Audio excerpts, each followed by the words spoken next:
Ano ba mga boss at andito na nga ang ating nagte-trending na cheesy dog na patok dito sa ating bulsa at napakasarap at napaalinamnam kung Dile nakikita niyo dile naman dile 'to dile mga dile dile yo alergia idol. mile mile Yan mile sa mile. mga kabataan diyan, ulam, ayan mga guys at nilagyan na nga ni ate ng ketchup na pampalasa yan mga idol. Ayan kung nakukuha niyo diyan at malapit nga lang po yan sa kuwan ng gasolinahan, fuel gas station niya mga idol. Ayan nga po ang kanilang mga menu. Ayan snack pa ng kanilang pangalan mga idol at buy one take one po yan na cheesy overload mga idol. Ayan, kung gusto niyo po ang siya lang mapuntahan dito lamang po yan sa extension Mabini.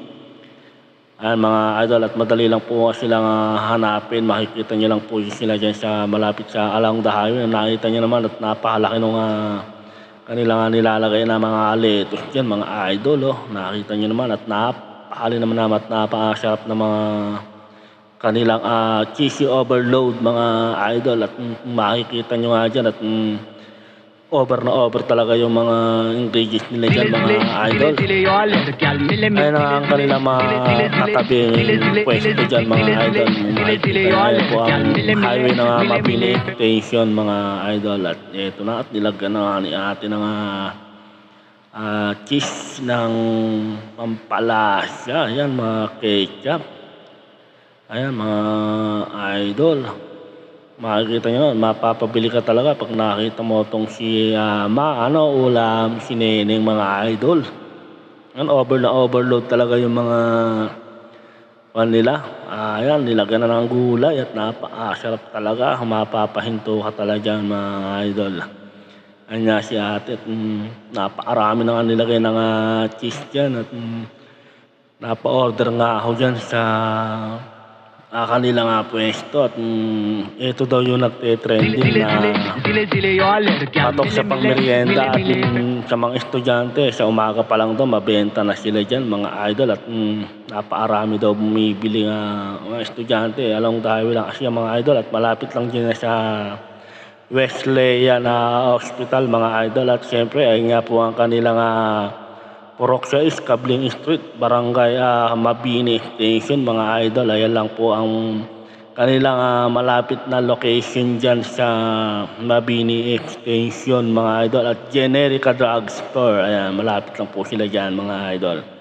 Ayan, pinilang ko na nga rin ako yung anak ko dyan at ayaw nga pala niya ng nilalagyan ng gulay. Ayan, at ayaw isang french fries. Ayan, at may pang merienda dyan mga idol at kumpleto na rin sila dyan at meron na nga sila mga juice dyan. Ayan, at nakuha ko na nga yung patok na pang merienda mga idol. Ayan nga sila ate. Ayan, at maraming salamat po sa Mabis Snack Pan. Ayan, cheese overload. Ayan, pumunta na po kayo at syempre bago nga ako umalis dyan at si Kuya at bumibili na rin at napadaan din daw siya dyan at gusto na rin niyang matikman ng overload na nagtest. So ito na nga tayo sa bahay at tinake out na lang natin yung ating binili at syempre titikman na nga natin kung gaano nga ba kasarap at kalasa yung nagte-trending natin na cheesy dog na buy one take one mga idol. At syempre ayan, titikman na natin mga idol at unang subo natin dyan mga guys.